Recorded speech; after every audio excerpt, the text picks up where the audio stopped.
Interesting development, because this is going to cause an even further divide, is Tucker Carlson has fully come out against Trump. Megyn Kelly has as well. She went on Piers Morgan and said, we all know, based on our own U.S. intelligence, that they were not building nuclear weapons. They were at least 2 years away from even having enough enriched uranium to build a weapon. Now Tucker Carlson... Tucker Carlson has basically come out and asked, he's actually put it forward that is Trump the Antichrist? Antichrist. Called him and he basically has apologized. I saw one other video where I was like, what is happening? He said, it's not enough to apologize for backing this guy. You can't just change your mind. He goes, I'm ashamed or something about it. I can't apologize because it was not intentional. I didn't know. He said he is tormented by his role in helping Trump get elected. He now views Trump as having a spellbinding yet cowardly effect on all around him. He said he's not a sovereign leader. He said slave to influencers. He's a hostage to Netanyahu. He's furious over the Iran war. He said it's a moral crime and a foolish move. That's what started his final break from him. And, of course, floated that he's the Antichrist. I'm tormented by Tucker Carlson's laugh, by the way, just so you know. The fuck are you doing, dude? When he talks, too, he does that. But here's the weird thing. What is it about this dementia-riddled rapist that people continue to follow? I mean, he has no record of accomplishing anything. He was screaming at a debate, they're eating the dogs. That all proved to be wrong. Everything he said is wrong. Everything he's lied about, nothing's came true. We know that he was best friends with Jeffrey Epstein. They won't release the files. They were about 139 days into them supposedly supposed to release the Epstein files, and they won't and haven't. We know he's a criminal. And by the way, the Epstein files they did release are horrendous. Yeah. The shit. That's just gone away.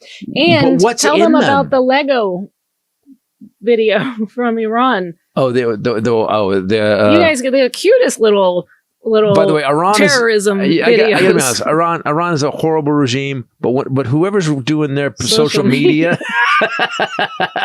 do you need a job? Because that guy.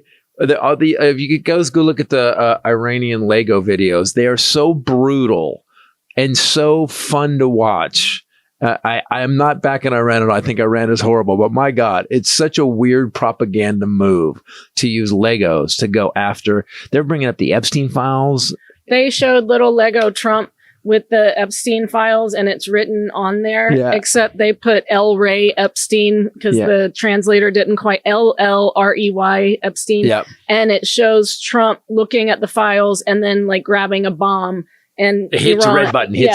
Oh, that's right. Yeah. And then there's another one where they showed... meaning that they're joking that he started the whole war with them to distract from his role in the Epstein files. Which is worldwide. That's everybody knows that.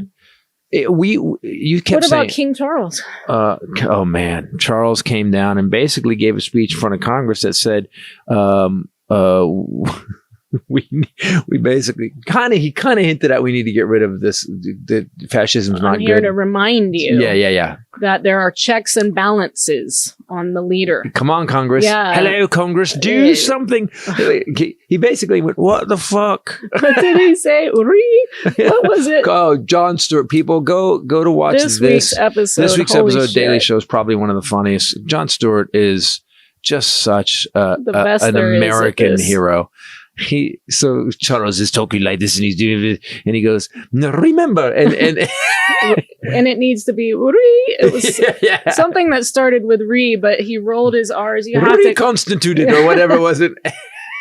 And it did take the speech down a bit. It did. He Mrs. Doubtfire the speech a tiny bit. He really did. You have to go watch Jon Stewart though, because he was so good. I mean, he's always good, but this week we laughed out loud the whole time. But we are at a place now where the guy's done nothing. He's now costing, as I went over in the Armageddon update, in 2025, he cost every American that works $1,750 with the tariffs. That's how much extra you paid in tariffs and fees.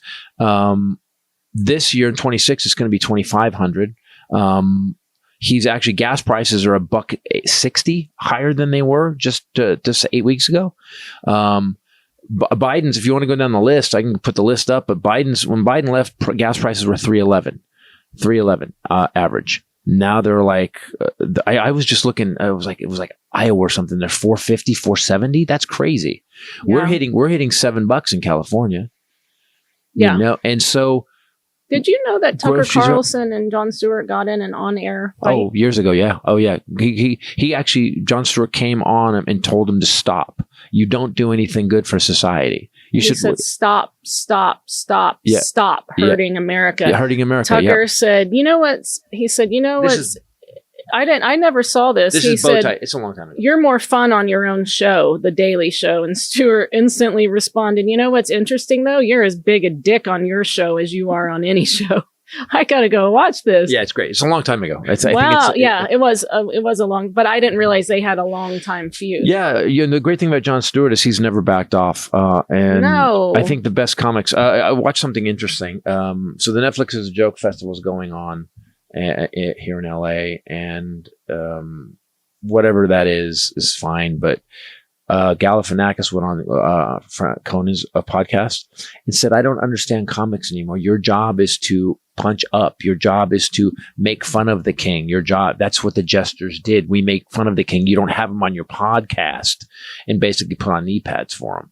I'm paraphrasing because Galifianakis, I'm sure he said it's a misconception.